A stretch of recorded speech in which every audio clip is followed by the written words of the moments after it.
Hello, everyone. This is Jay Denson, and welcome to another episode of Fit Health Well. As you guys know, each and every week, I am excited to bring you not only new content, but bring you guests that are within the realm of health and wellness. And this individual holds a special place in my heart.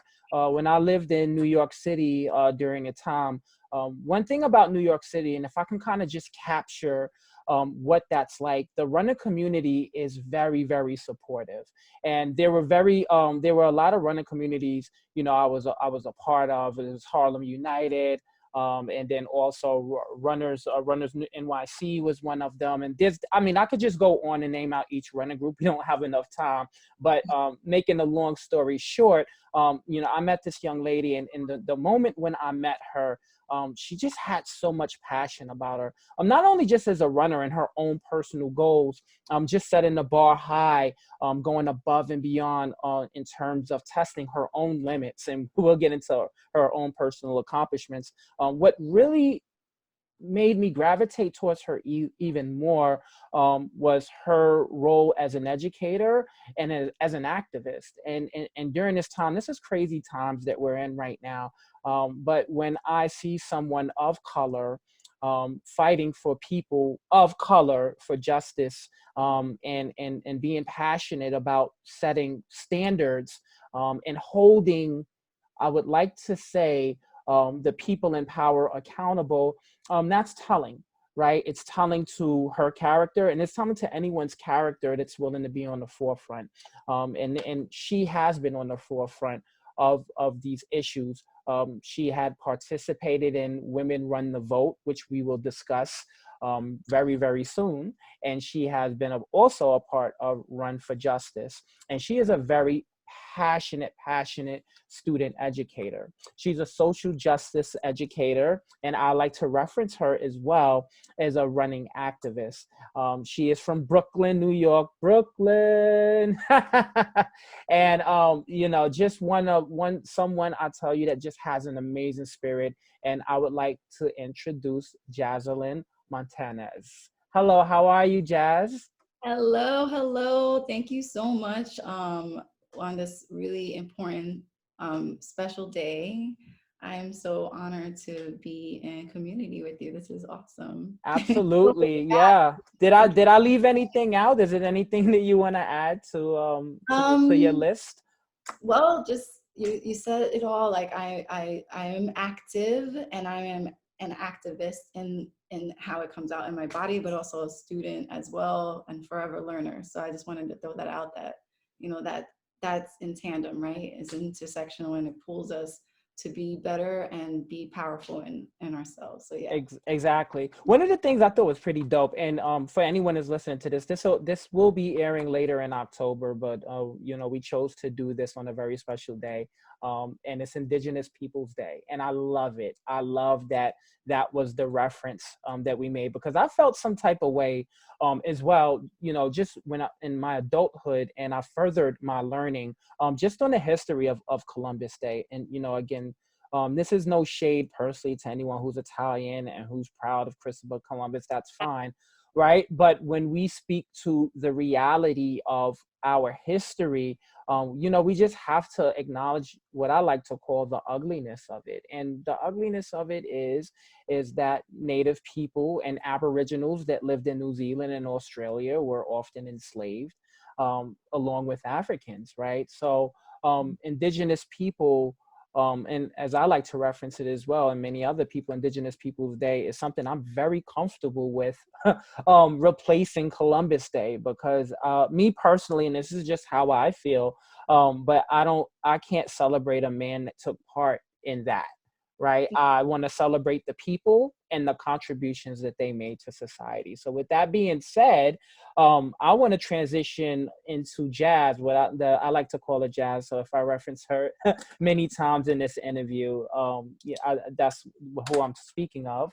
But I want to get into her background first, so that you guys know a little bit about her and why she is so passionate about what she does. So, Jazz, take it from here. Let's let everybody know a little bit about yourself.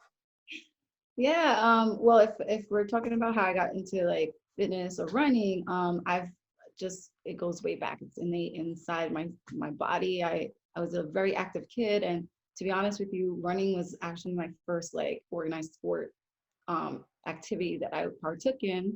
Um, I'm growing up in Park Slope, Brooklyn. I was in PS 107, and my gym teacher Joe, at the time that's how we called them by first name. Not everybody, but he called himself Joe. Introduced me to the Colgate Women's Games and hurdling and sprint work. So I started that around 7 or 8 years old. But also, I come from a family of runners too. My aunt and uncle were distance, semi-distance runners. My aunt did like 10Ks, and my uncle is a marathon runner. So me growing up in Park Slope on 9th Street, between 5th and 6th was like a perfect place for me to be the ultimate spectator, right? For like the early stages to see the elite on 4th Avenue, 9th Street. So I always like to tell that story, that I was inspired by those runners and was exposed to that really early on. And I had that as a bucket list, like one day that could be me, you know? So, and you always keep it in the back of your mind. Progressing later, I just always was very involved in sports and picked up other things, played in college, D3 at SUNY College at Westbury for volleyball, picking up that sport in my school that I actually, I went to Brooklyn Friends School, but now I actually work there. And yeah, all this intertwines and is very intersectional. But anyway, yeah, I picked running back up after putting it away, I guess, going through the years for like more mental health for myself, less on competition. I didn't go that far in college or high school with running. I kind of shelved it for a little while, but then it became more personalized for myself. So I utilized the time of like running back in Prospect Park and getting lost in the trails for the day to just get back to myself. There's something really beautiful about the relationship while you're running and what happens, right? Like, you know, talking to yourself, being your cheerleader, but also hitting some really uncomfortable places. And it's self-reflection time. So I started in the realm of just like running and having that freedom and feeling as a kid. And then as an adult, revisiting it, and it always comes back to me. And it has so many layers of how it really sculpts me as a person, I want to say. And so it is, running means so many different things for me, right? It really has sometimes saved me in a lot of different ways, and also disciplined me in a lot of different ways for my other parts of my life. So I'm really thankful that I was able to like cultivate it, and that other people were able to see the talent in me and cultivate it, along with just like me being a person who wants to strive to be good and the best at what they try to do, and go out there to do. And again, on top of that, it's like representation. Like, you know, there's not, at the time, I wasn't seeing a lot of people like me. So there was a lot of hesitation if I could even fit into these spaces. And we can get into that later. But, you know, I kind of created a space for myself. And New York is such a very beautiful place, in that there's so many types of people, and you're seeing it now coming in terms of the interests of who's being represented in the running culture here. And I was very attracted to that too. So yeah, that's my kind of like big story around running. It's just my, I guess, like, sometimes I call it like my religion.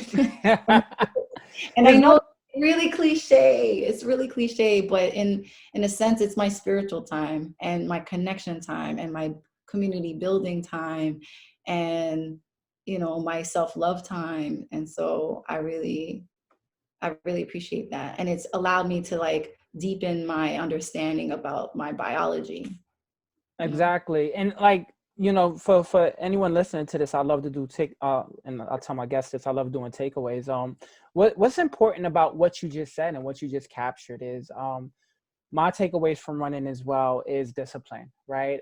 Even when it comes down to marathon training, and you got to get up early in the morning to get those runs in, right? Especially during the summertime. And then also what you said too with World Mental Health Day just passing, I find it, and I would think you would find it as well, very therapeutic when you're running. It just kind of clears your mind. I've gotten through a lot of things just going out for a run, right? I think that's very important. And what you said last, I really gravitated towards as well when you speak of representation. That with that being said, I remembered when I started, because I wasn't running my whole life. I started running because running on being in a marathon was a bucket list for myself. So I started back in 2013. And speaking to representation in New York City at that time, I don't remember seeing a lot of Black runners, let alone Black running groups, right? So I don't think Black That's men's run, exactly, yeah. right? Yeah, I don't think Black men's run existed at that time, or the other Black running groups that has emerged, during the past five years. So like when you say that, now it's important, right? Because you see Latinos run, and you see these Black running groups, and we are, what it tells me is that we taking our health seriously, but not only that, we're forming our own little communities, and we're coming together. And I just think that that's something amazing, right? Like just to kind of see that growth. How can you speak to that, just in terms of, since you've been running, right? The representation part. Let's speak to how have you witnessed that growth, and how important is that? Oh my goodness, it's so important. I think it's, you hit it on the nail. Like I'll say this, like I running was always mine, right? Like I was part like a team, but like when you're on a track team, you're really running for yourself. Like, your personal goals or what you're gonna do. You're representing a team, but it's a little different, right? Because it is like tennis. It's on you. That moment is counting on you, right? So it's very personal. And so initially when I was coming into running, I wasn't really looking for a group.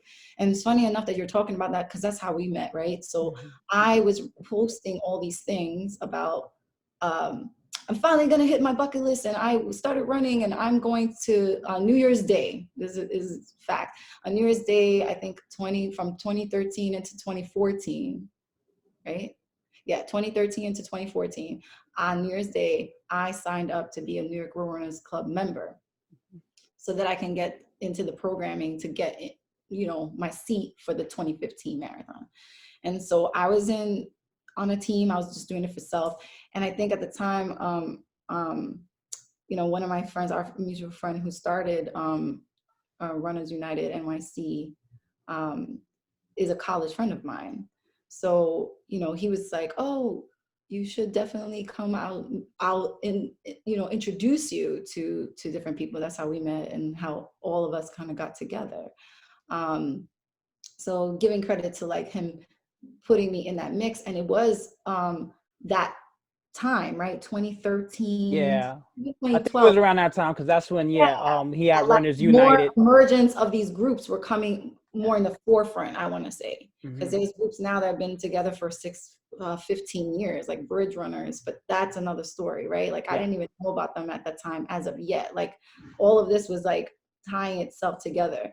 And so in terms of representation, yeah, like it's exciting to be like, oh, like-minded people that look like you. Because I, at the time, before like actually making that commitment, was like, oh, I want to get back into fitness, but like I think I want to do some group fitness stuff. So I went up to meetup.com to see some groups, and one of the groups that came up every Tuesday was in Park Slope and Prospect Park was the Rise. Mhm. And the Rise has a connection to Timmersey.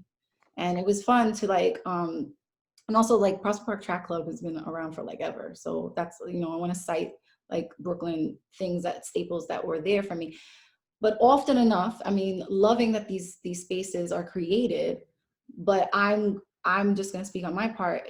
I still felt like, like is You is felt this, like something was missing. yeah, like, I want to is this say, talking to my soul? yeah, Like, it is talking to my soul. These are like-minded people. but Can there was still can I something missing. support you? I want to support you on this because I know where you're going. I think I know where you're going with this, and I'm with you 100%. I'm not gonna go into any specific running groups, but I'm just gonna say this. When we started running during that time, right, and I want to say anywhere between 2013 to 2015. I'll speak to my personal opinion, and then you can nod your head if you agree. But you get excited about running. Then you're like, oh, great, I'm running. Oh, there's a running group. Okay, fine. That running group is predominantly white, right? Right. And there's not, That's even though fact. it, right? That's a fact. That's It's facts. predominantly white. It's So not bad blood here. It's just there's no facts. bad blood. It's just fact. We're speaking facts here. So Yeah. with that being said, okay, maybe there's, one or two people that are Hispanic and maybe there's one black person, right? But there's not within that group, there's nobody that you can relate to in terms of, and I tell this all the time, and a huge shout out to my white friends that can speak to Black Lives Matter and understand why people are upset and people that are of color are upset. But we can't have conversations about Ahmaud Arbery with someone who's white and understand the dangers that a person of color may face while they're running, right? Right. That's what was lacking during the early 2000s and going into the early 2010s. I would say anywhere between. Conversations weren't even happening, It but wasn't happening, and it in wasn't. the truth, right? We're Thank living in this. you. If you're going to bring up the Ahmaud Arbery, and I'll say in terms of representation, because these are things that we're sitting and we're living in with, right? Yeah. For myself as a person, right? I am a brown Latinx like identifying person, Mm-hmm. and I need to. For my upbringing, how I move in the world is very in a precocious way, like in a very cautious, knowing what you're doing, who's around you all the time, very aware of how people may perceive you. And even in the best, I'll say this, I'm going to shout out to the NPR code switch conversation that actually Allison, some of the people spoke about on this topic, especially like being brown and moving into neighborhoods that may not think that you belong there, and how that Mm-hmm. we're sitting with that, right? So those are Yes. things that we're sitting in, like introspectually, I don't know, I'm not saying the word right, but like internally, right? And know that that's our lived experience on a daily basis. It's just part of who we are, right? I didn't get to see inside of Central Park for a really long time until I was much older, because I remember the Central Park 5 case very, Yeah. very well. And Exactly. you know what I mean? And my family lived uptown in Spanish Harlem, and we hardly went up there for these reasons, right? As it's built in history and being cautious, underlining stories and truths not being really even, but just saying that these things and perpetuations and how representation is so important is part of the conversation, but it's like internal. Now it's like pow out in the open, and that's what's happening right now. But what you're saying back then, and just as being comfortable and being in spaces where people understand who you are, your culture, have more depth or have opportunity to do that, is not often the case, because people just come in and work out. We're not talking about these deep things, but they are who is part of who we are, right? And so what you're seeing, right, and this pop off is like, I like running. I'm running in my neighborhood. People are looking at me kind of funny, but maybe they might just be like, like questioning it. So why don't I put that out there and see if more people will come? And it's funny because all these other people are doing these interviews now talking about the beginnings, like, like Boogie Down Bronx just had their thing, talking about how they started, and Harlem Run, also Allison Nasir talked about it when she was at Columbia, and was like, it took a really long time for people to come, but I think it's like, you got to get at it and keep with it. But what I loved about these movements is that it's like, I want to represent in my neighborhood for my people, to know that this is something that is for them, that it doesn't have a trademark for anybody else, just on the side, that it is ours as well. And how do we, connect back into, the conversation of taking care of ourselves in a common interest, which here is running. And with running, it's attached to nutrition and fitness and other things, but the conversation starter was running. So So I don't know. Exactly. And that's great too, because it's like when, and again, like how we've evolved, and I can't speak for, groups around the city. I can definitely speak to New York City because prior to me relocating to Canada in 2016, I saw a big part of the growth there from the Bronx not having a running group and living in the Bronx the entire time to it now having like 3 to 4 prominent Sure. running groups, And right? they're coming up and they're still They're popping. And popping up and they're still popping up, and having black running groups and having Latino running groups and Asian running groups with Asian running groups. And like what I loved, and I'm going to speak to those runners out there, like, because I think you touched on it a little during your last segment, was, there there's a group, there's certain runners as well too. They don't want to be part of a team, but they do love, running with different running groups. And I identify with my Latino brothers and Latina sisters, right? And I may identify with a specific demographic and may want to run with them. And what I'm trying to say, just to shorten it a bit, is that there are options for you as a runner, and in terms of your voice and representation, we are here.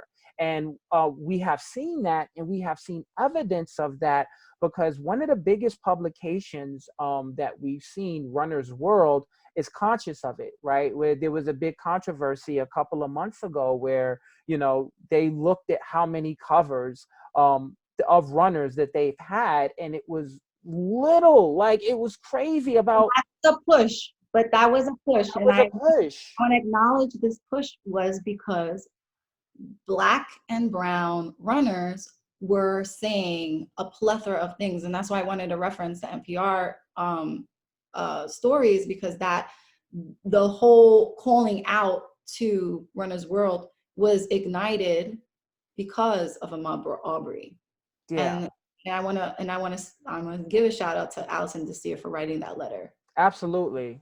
And I'm sure she's not the only one. She's the one that I am aware of because But I she's been at the read forefront of the letter. that. You know what I'm saying? I read the letter Absolutely. and I was very appreciative for her putting her, her power in to say, like, you need to do something about this. Like, we support you with our dollars, we support you with our time.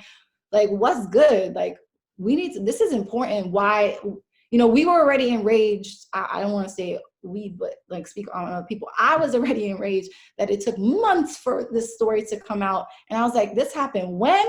And I only finding out about it now. I feel like that in a lot of times in my life, because Exactly.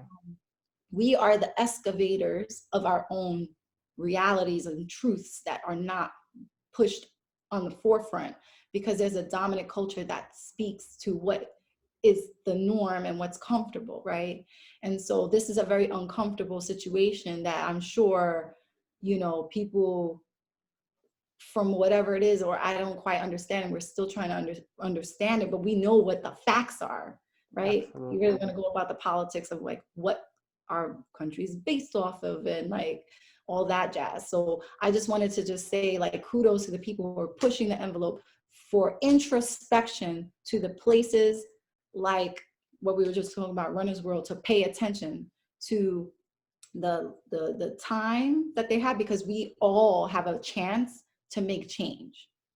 We all have a chance to make change. It's all about like someone bringing up to you and telling you about yourself, or telling you about what you're doing for the change. And if you feel that it's something to grasp upon, and then take your ego out and all that other stuff, then you can really pay attention and start saying, oh shoot, I got to do better. Exactly. And I love too, right now, like we're in an era, a digital era as well too, is that, what, we could create our own publications, right? If we don't have a voice and we don't have a seat at the table, we could create that.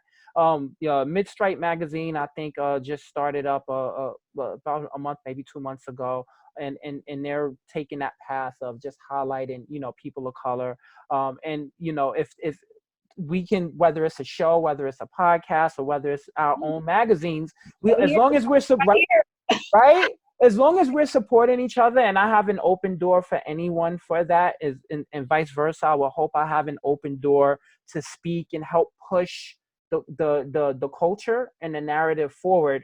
But we can create our own publications. It's nice that I'm grateful I'm pretty sure a lot of people are grateful to Allison for what she did and giving that nudge. But we can create our own platforms, and as long as we support each other, that can evolve into the levels of a runner's world, right? Like that's what I I feel like. say that. I always want to say yes and, right? Hmm. Like, I still think that whatever is in establishment still needs to to to think about how their demographic is ever expanding and changing and can change with that, right? Exactly. And there should be room for those voices to also be in publication, right? There And you that's go. everything to be said. Like it's not one or the other. It's Mhm.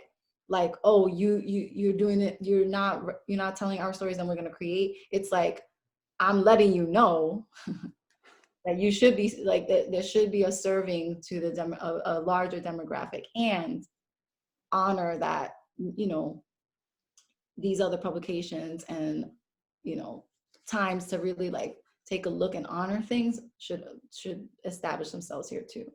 Exactly. And just before we move on, just the last thing I want to add to the whole Runner's World cover ish thing as well too is it's just like lets you know that like there's another community of people that loves running just as much as predominantly white, right? And covering those stories, whether it's running groups that are running for a cause, right? Or running for justice and things like that, capturing that in your magazine creates a level of awareness and tolerance rather than like speaking from a level of ignorance. And when I say ignorance, I mean lack of not knowing, right? That's what I speak of when I say ignorance. A lot of times I think people who aren't of people of color, they don't understand.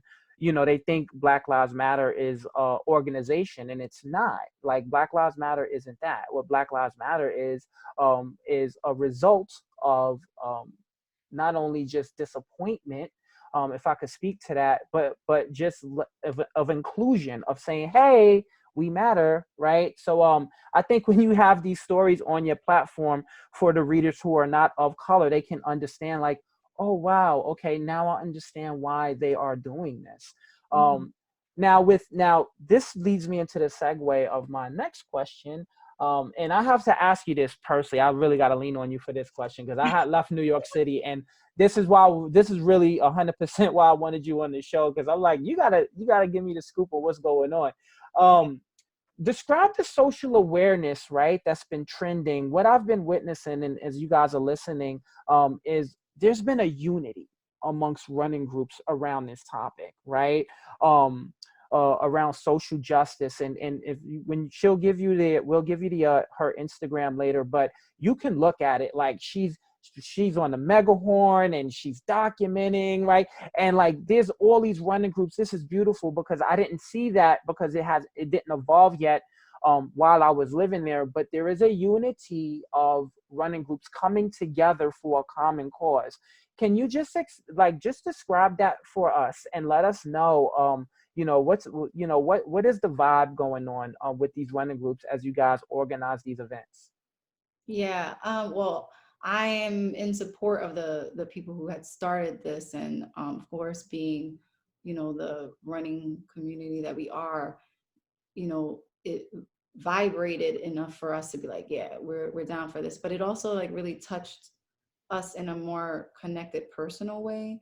I'll say, you know, like obviously Trayvon Martin came into play and Mike Brown came up to play as like some of the more recent movements that have been like bubbling up over time, and now it's like even more, and we're like, enough is enough. But in our own community, Jason Fulford um, was affected, and he's in our running community.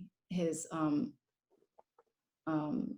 his cousin was one of the people affected, and we just had his birthday, and I'm having just a painful It's brain ball right now. take your Um, time, it's fine. Emotional about it.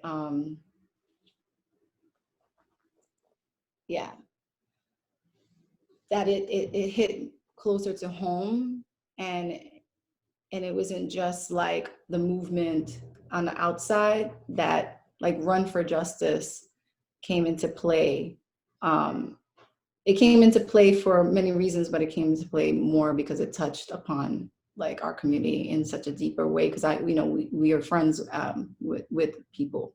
Um, Moving on, but like Paramalu came to play into, or is an activist in himself in the work that he does, and collaborated with Jason to do the Run for Justice for the second and the third, I believe, and then moving on forward, because he's an educator too, Jason. That we wanted to. It's not a moment, it's not just for a moment that we're doing this, right? And I think that's what you're seeing now, that like in terms of just people walking, like the protests are not just one day and then we're done, right? That was fun and then we're done, right?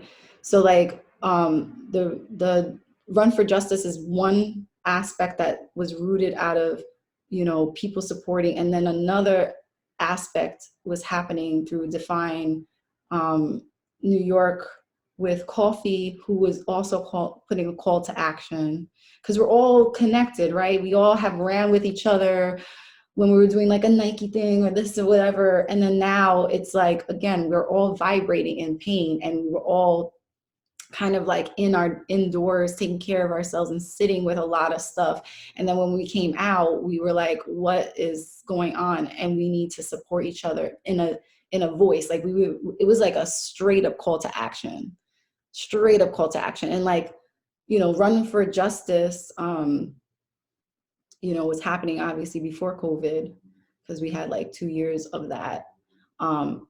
But new things like running to protest, which is something that's also in support of that, Coffee, but also his call to action to other runners to keep this momentum going, that is important for our voice in the running community to cite these things and talk about these things, because of like what you're saying, the push to talk to Runners Magazine, the frustration and the disgust that this young man had to lose his life in that way, and he was part of our community as identifying him and his identity as also a runner, right? And that these, we can't just be running races and being in this community without talking about who we are as individuals and how it affects us. So I was invited to one of the runs from that Paramalu and Jason were putting together. I was there to also with Monique Nieves, who is part of Yamecas, who wants to put that group together to talk about the indigenous connection that we have in spaces. So that was like again, today is the day of acknowledging it, but again, we were talking about the importance of talking about this on an everyday basis, right? And so we were just adding a little bit more context to the spaces that we were running in, along with the power of us running together, talking about Black Lives Matter, because it's not going to go away because we haven't seen systemic changes in just within our community of what we can control, right? Like we're calling a bigger call to action in who we are as citizens in this country, right? But also we're bringing it to a microcosm of like moving in these spaces, showing our presence, making important, poignant focuses on like what's going to move us into that change, right? Knowing who we are, knowing our stories, what came before us and what's here now, and what's coming after. Those are the stories that are really important, right? And then most recently now, we're running to protest along with Black Lives Matter and really putting forth, obviously the information around Breonna Taylor and supporting her family, is that we know that we need to show up in ways that we can make a ripple, and that is in our voting, right? So the latest one that we just did, running from downtown Brooklyn, the Barclays Center through Bed-Stuy area to get to Restorations Plaza, we were able to come together in that group to like get people registered to vote. is what I meant to say. Register to vote and get that out there and spread the word that it is a ripple. Like I give you the information, you say you register, here's a sticker with the bit, and you send that information to somebody else and so on and so on, because we're all connected, right? And that's the power in really what I see the movement, other than just saying, we are here, we deserve to live too, right? Black Lives Matter is intersectional, right? And we want to make sure that life matters. And this is where the attention needs to be had. And we are connected, and we need to support one another. And we, as you said, in the running world or the running community, it's just like any world, you know, we get competitive and people are always bumping heads and got stuff to say. But at the end of the day, I feel like there's mad love, and we're seeing it come forward and into fruition now more than ever. And it's what I got this from Rosa Clemente. I have to shout her out, but she's, the beautiful struggle, right? Like she coined that, even though that's from a song, but it is facts. Like, love is not always comforting and soft. Love doesn't look like that, and the beautiful struggle, that there's like beauty in something that's so freaking hard, that we're seeing it right now, even though the media, and even though, like, that was the whole purpose why the run ended at Restorations Plaza, because there was a exhibition of 60 Black and brown photographers who've been taking pictures of the Black Lives movements all over the city. And we wanted to make sure that, like, we have purpose with what we do now. Like, what's funny enough with COVID now, and like all these runs being canceled, and us feeling like, where's our identity? We can't attach, and running just for what is our purpose now? And people are vibrating to like a purpose now, right? And it's to each other, the responsibility that we have to uphold the humanness in each other. And I think that's what's so beautiful about what's emerging in all of, people are really, really, and then again, it's like, speaking truth, right? Like, I don't want to just come and see my friends, because yes, I'm missing my community, and I'm missing being in that group. And it's not just click, click, flick, flick. It's like, we're calling you to action. We have a responsibility. So we got homework to do, people. Here's the website. Here's the thing you need to sign up for. Here's sharing the wealth in your community on who your local legislation is going to be for the next vote. And it's not just about presidency. It's about, more than that. And like really giving the information on what connects us, that's going to rebuild what we are seeing that's lacking and missing. Because we, like, like Power was saying, like, we are the people that we've been looking for, right? Like, that we're no longer reliant on what others are going to give us, because that is a narrative that is set for us to believe, for some reason, that we're giving this power away in such ways of just being like complicit and no more. So it's coming out in these ways in our running community, and I'm so for it, and I'm so happy to be invited to speak in it, and I will continue to uphold all of these amazing people who are really putting themselves and their time and their energy into this, because it's a network. No one person can do this alone. All these people, like, the other thing is like, this is not new to sports either. You know what I'm saying? This, like Muhammad Ali, tons of other Kareem runners. Abdul-Jabbar, yeah, like, Yeah, but that they does all that had the best. pertaining to our own running history too, right? Exactly. Yeah, yeah. It's like, for real. Like, this is not new. We're just in the next spiral, hitting that same point, but it's just our time now. You know what I'm saying? And that And I don't mean to cut you off here. I just feel like this is it's I'm gonna deep. throw It's deep. this is deep, right? I don't feel like I want to throw this question in there, and I feel like I'm gonna throw this question at you, because it would be a question that someone is skeptical to the movement would ask. So my purpose of asking you this question, I know why we fight and I know why you do what you do. But if there's anybody that doubts doing what you're doing and they were to say, well, you know what, like black social justices has been going on since Muhammad Ali and Kareem Abdul-Jabbar and Sidney Poitier, when these guys got together, and nothing's changed. Why should you keep on fighting? Why should you do it when it's been, if we're talking in terms of athleticism, this has been going on for at least 70 or 80 years. What difference does it make that you're doing now? What do you say to that? Oh, wow. That's deep.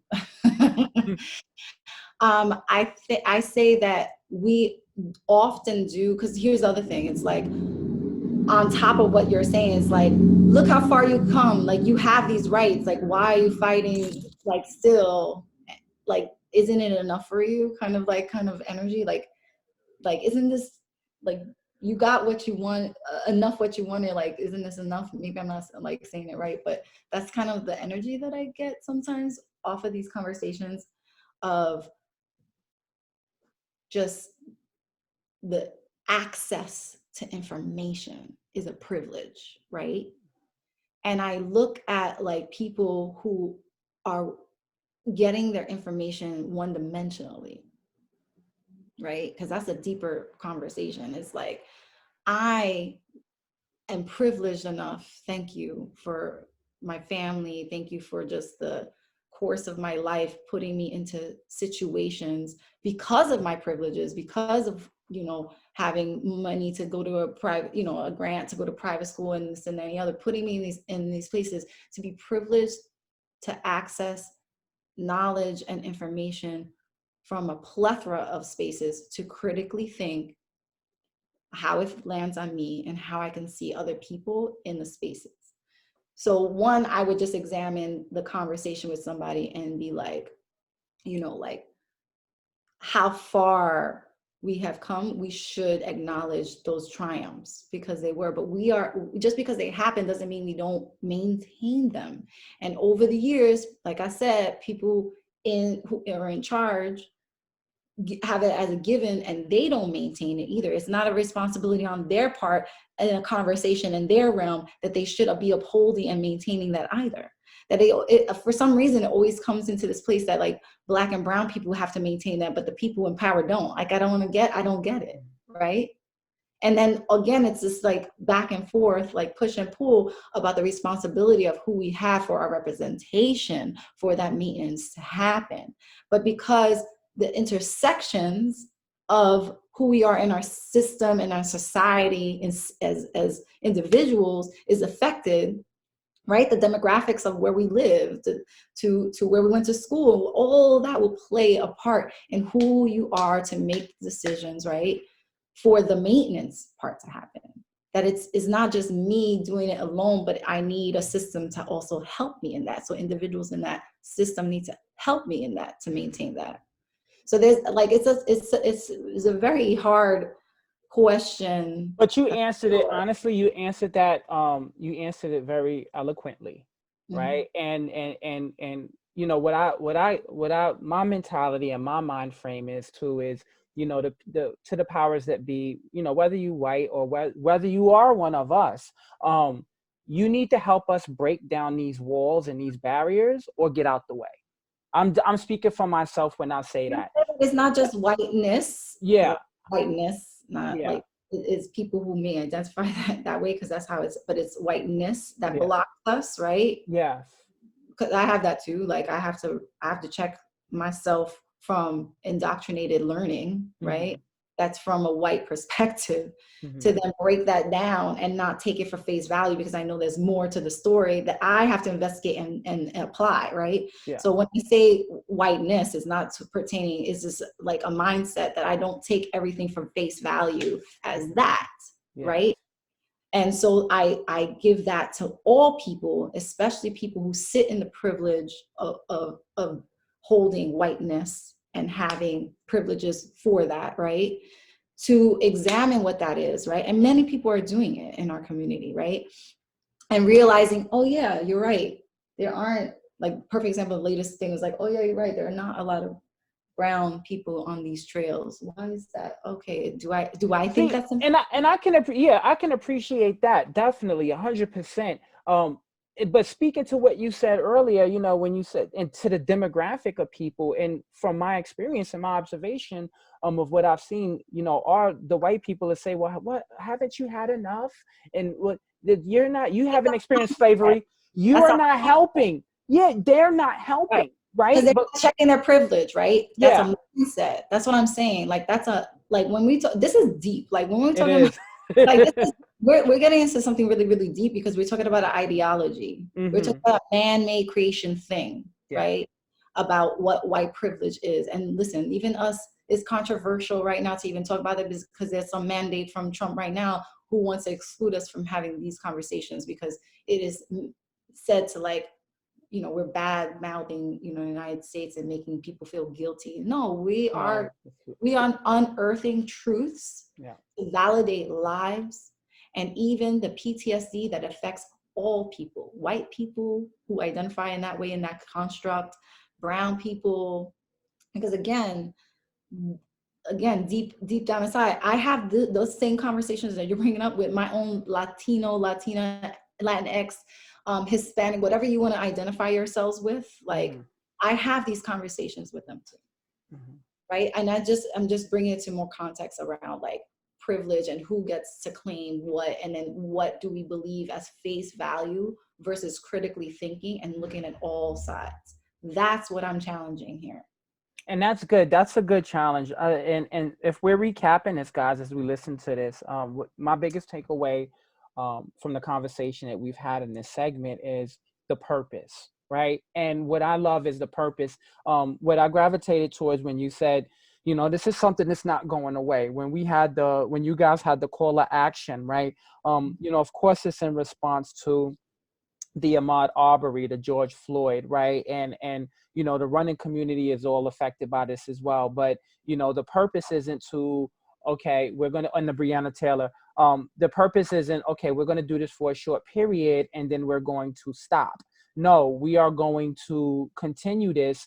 We are going to adopt it into changes implemented. And I really love what you said when you spoke to the women run the vote in terms of the education part. Here's your stickers, right?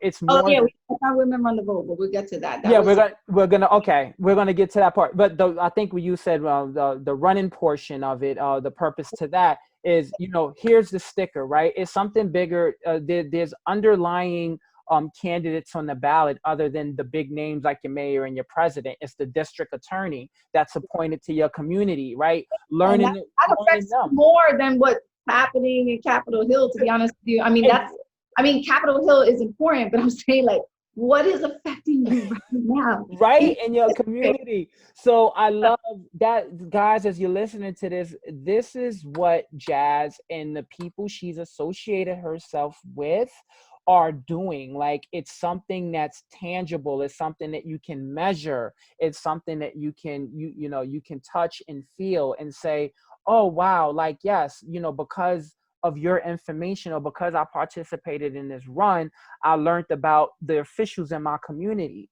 right? Mhm. And I voted accordingly. So to me, and I'm pretty sure anybody listening, that's the biggest takeaway from that. And I really, really thank you for that, because again, it's one thing to see these things on social media.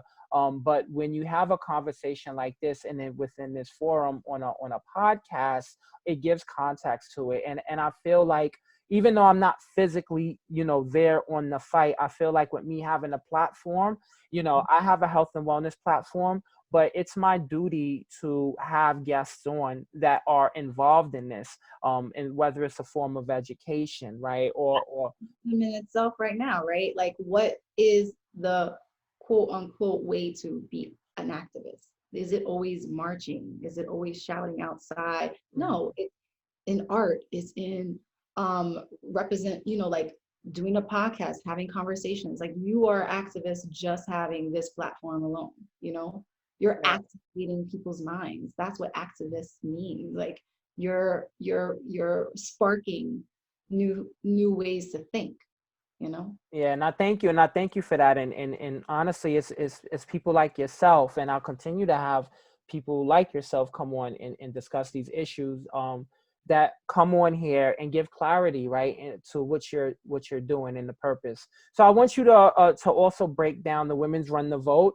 Yeah, yeah. So yeah, so you had that recently. Just tell everybody, what that, how that came about, what it is, and what were the results of that. Sorry, I had to shout out my Yeah, hold it up, hold it up. the Swanky made this shirt for us. The nasty women taking back the nasty and reclaiming it for power, right? That's And perfect. getting back out there. I just want to, and before you get into that, the nasty, I'm pretty sure you're referencing, Trump used that reference Okay. a while back. So anyone who doesn't understand what she said in terms of the reference, nasty woman, and I forget what, yeah, I'm sorry, I didn't, because I didn't prepare for that portion of it. But Trump, you can Google this. Trump made a reference, and he actually says this quite often, of someone he doesn't, a woman he doesn't like. He'll just reference them as nasty. So Yeah. Well, yeah. anything that speaks truth to power, counter to anything that is not to his liking. And it just so happens he won't call a man nasty, but he'll call a woman nasty, you know? And it's just like, we were like, oh, all of us in our team were like, oh, they're like, what are we're throwing all these like ideas out. And then once that name came up, like, what about nasty? We were like, all of us were like, bing, oh yeah, we could, that's it. Yeah. So my girl Philippa from Harlem Run caught me real quick. I think all of us at one point, because oil Cell, I'm probably not saying it right, was putting this out because it was in collaboration with two women. I said Allison Desir's name before because she a couple of years ago did the Run for All Women, that I was again like so excited to like see that actually come together and support. I didn't get to run, but we were definitely like clocking that, and that was during like the Women's March. That run left Harlem to go to Washington D.C. to reach the Women's March. But also, I just want to make sure I had to write some notes because I don't want to forget Yeah, anybody. no, that absolutely. Lauren Fleshman, because there's just so many people, and when I'm like, oh, I'm name dropping, yeah, because everybody deserves to have some acknowledgement on this work. It's like really important work. So Lauren Fleshman, Allison Desir, Oyasel, and then also the co-founder of Black Votes Matter, Latosha Brown, all kind of fuse the intersection of the importance of a relay in this way. So basically, we covered 680 miles in this virtual way. They were really conscious about ability. So it was like anything from like biking to cooking to dancing with your kids to going to the playground with your kids and documenting the hours that would accumulate to mileage, right? To reach your virtual team. And I think the you have a team up to 20 people to cover 680 miles in 7 days, I believe. And along the way, it's linked to finding out different points on the map that really amazing civil rights actions and people and histories took place. So it was like this like awesome um powerful story about like women coming together. It was on the birthday of the women's suffrage movement, but also acknowledging that there's a abundance of people who are part of the suffrage movement that are Black and brown that you would never know their names and know that they were even part of it, because we think about the Susan B. Anthony's and all these other people, which are important, and we're not negating that. But Ida B. Wells is part of that storyline, and countless others, right? And so we are seeing that there's a discrepancy around representation, even in our history, that these are facts that live and we don't know about them. So what I loved about the women run the vote was like, fine, we're gonna be runners, we're gonna represent as women, right? And what's beautiful about it is like some men were like, I want to be part of this team too, and they join in the power of really highlighting women in this way, along with the intersectional intersectionality of how civil rights plays in to voting rights, and knowing that history about how we've got to this place that we take it for granted, that there's so many people who, again, are just not going out there to vote for a plethora of reasons that are super, super valid. But we want to flip the script now, because all of that is a lack of knowing, a lack of access, of acknowledging what came before you. And I say that again on this day of Indigenous people who came before us, right? Because that is a teaching in that world, right? That we don't have, that we don't uphold in our, like, American society that was created on top of, Indigenous people who've been really, really knowing what it is to, like, honor what came before you, right? So in this way, we did that. Me as a runner, but also these ladies and Oisel joining forces with Black Voters Matter to put that that call to action out, right? We're moving our bodies for this way. We have a purpose. We are making sure that we're funding a grassroots program to go into these, like, areas of neighborhoods that need support, especially marginalized Black and Brown communities who need the support in a plethora of ways, to put information out so that they know that they have the power in their hands. And people were beaten and pushed and even died. Many people, not just Black and Brown people, but many people died for our right to vote. And it's super, super important that we put that information out there. So I was so privileged to be part of an amazing team. It was really, really well received. A lot of people, yeah, and I think we even went beyond the mileage.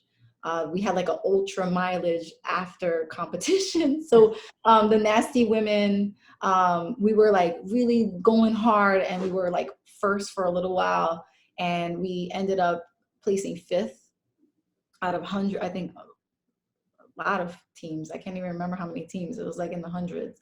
And then off the top of my head, I should have put the numbers down. But also there was like that ultra marathon mileage, and we went the extra time, and I think we placed 12th in that. So I just wanted to acknowledge, shout out to my people for Nasty Women. We're gonna continue. I'm hoping to like do my virtual New York, which I believe I was still really pushing, those, because it's going to be right before we actually do the vote, November 3rd. We're running New York November 1st.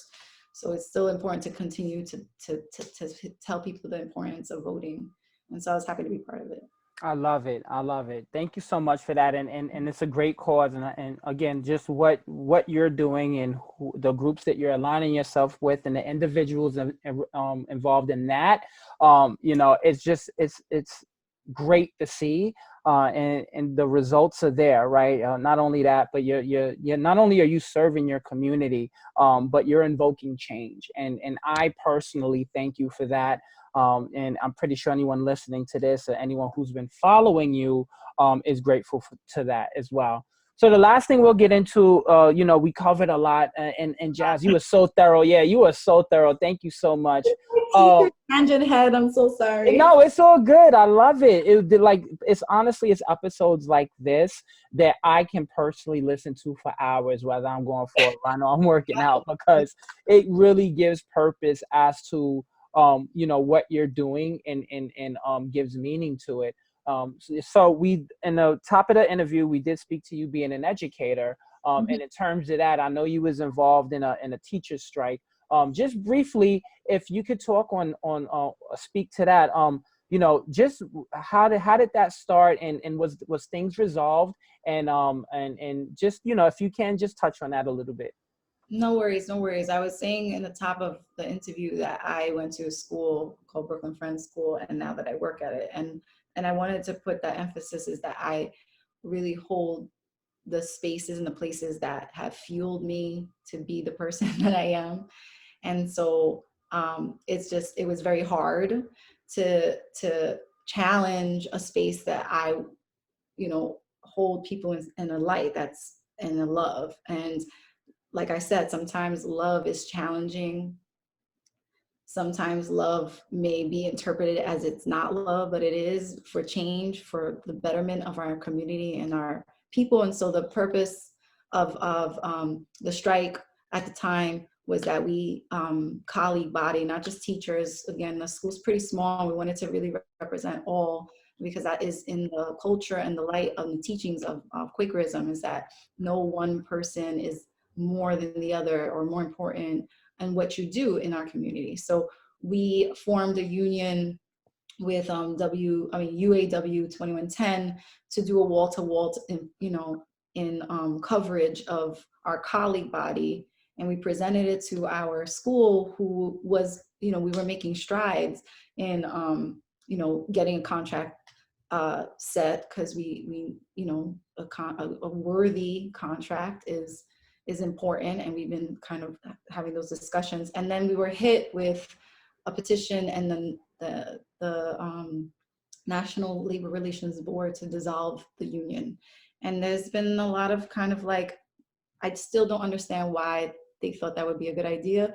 But to be honest with you, the power in this is that we put the pressure on, and we did not, I was saying it's not easy to like take the position to do a strike. We take that very seriously, that decision. It was not an easy choice to have. And it was very emotional coming out of like, COVID and trying to start the year. It's just the timing was like really, really, really not great that this was presented to us. But do we fold and just say, no, like what I am fighting for is not important right now because of the times? I think, again, my health and my financial health, my physical health, my mental health is all connected to being in an institution that sees my worthiness in these ways. And I'm pushing that envelope. So luckily, however it went, we only had 3 days. And luckily we were able to come to terms that to take the petition off and move forward in a productive way. And sometimes we have these setbacks and disagreements on things. And again, I say that it was, again, pushing in a loving way to find a way to be seen, be valued, in the light of the time, and also what our mission is. And our mission is very much based in not just Quakerism, but just like social justice as well. And so it was very funny,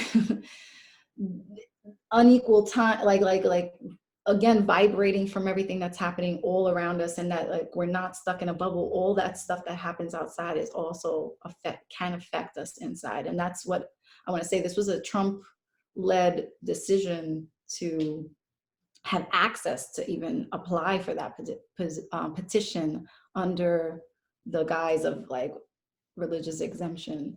And so we challenged that, and we challenged them with that thought process. And I think right now we're mending, and I think it's going to be positive that we can get back to the table and work together, because that's really, what we all should be striving to do, is find a way to come together at the table and Absolutely.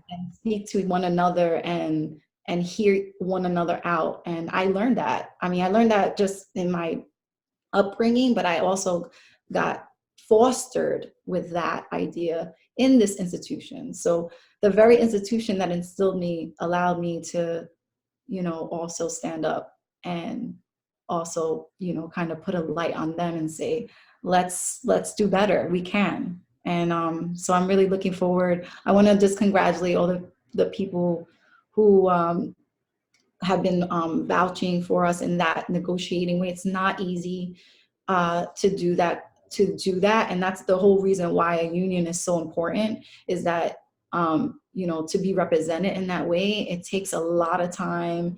And, it's a job in itself, you understand? And so it is a gift that, again, our history, the people who fought and died for the right to collectively bargain with their employer, is such an important thing, so that we can all work and be, like take the time to like really have a successful business, right? Because in the end, right now I'm in a private school, and we want to hold the values of this humanity and this vocation, but also we have to understand that it's a business and there needs to be a balance. And so that's what was on the table right now. And I'm so happy that we can move forward.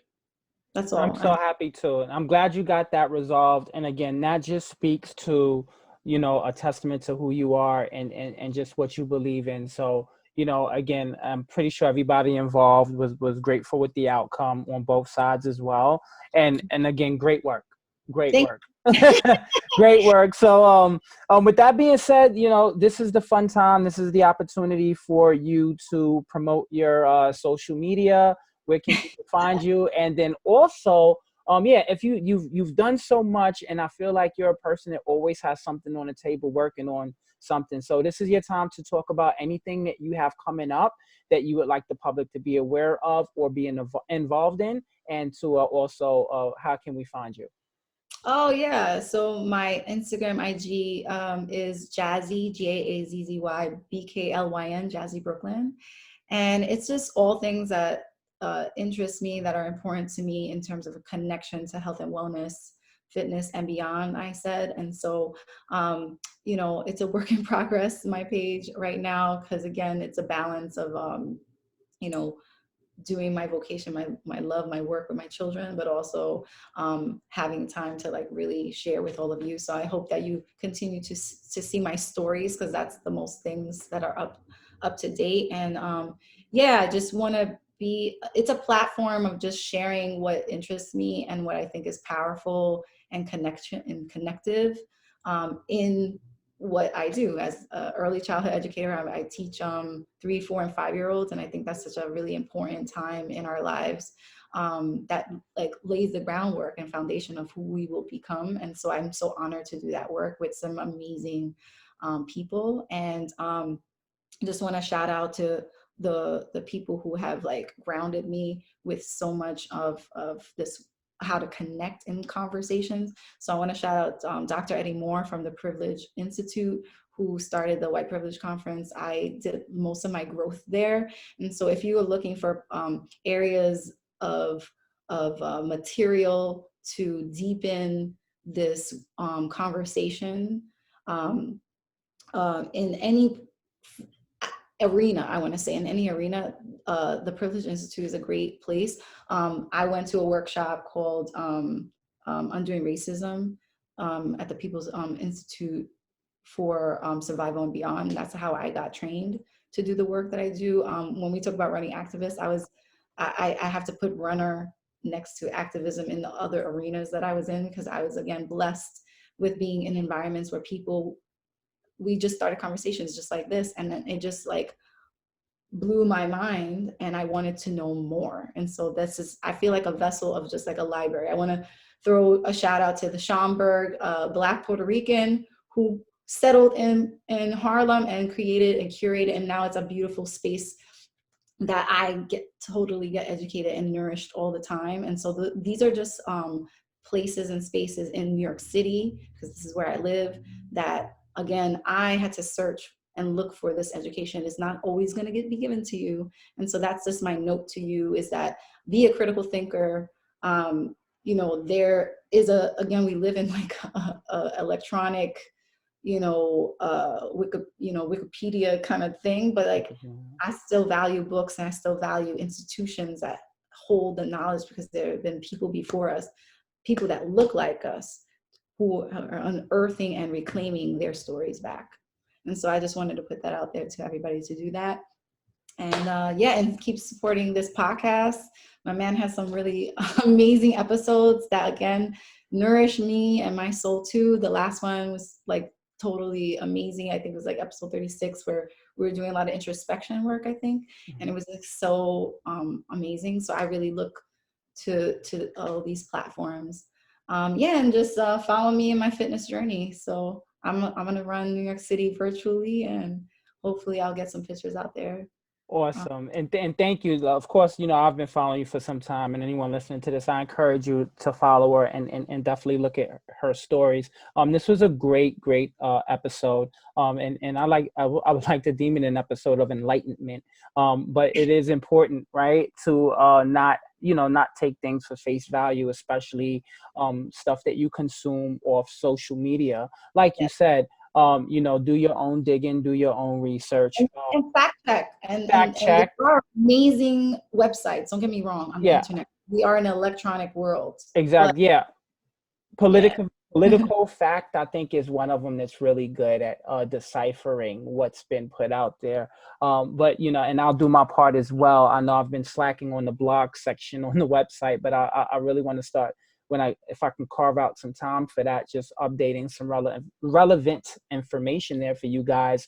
But again, just make sure you guys are tuning in. You can follow Jazz, and we'll have that information up for her. If you'd like to reach out to her, then you can either connect her directly, or you can hit us up as well. And again, each and every week we will have a new episode here on Fit Health Well. And for those that are unaware, maybe you are a new listener, but you can follow us on all platforms at Fit Health Well. And also, if you'd like to be a guest, or you would just like to give us feedback, you can email us at fithealthwell@gmail.com. Again, thank you so much, Jazz, for your time today. This was a very good conversation. I'm grateful for it. And I'm also grateful for you guys, the listeners that are tuning in each and every week, as I put out these episodes, that as it relates to health and wellness and the times that we are currently living in. I am grateful for that. And for that, thank you guys so much. I love you, and I'll see you on the next episode. Bye, everybody.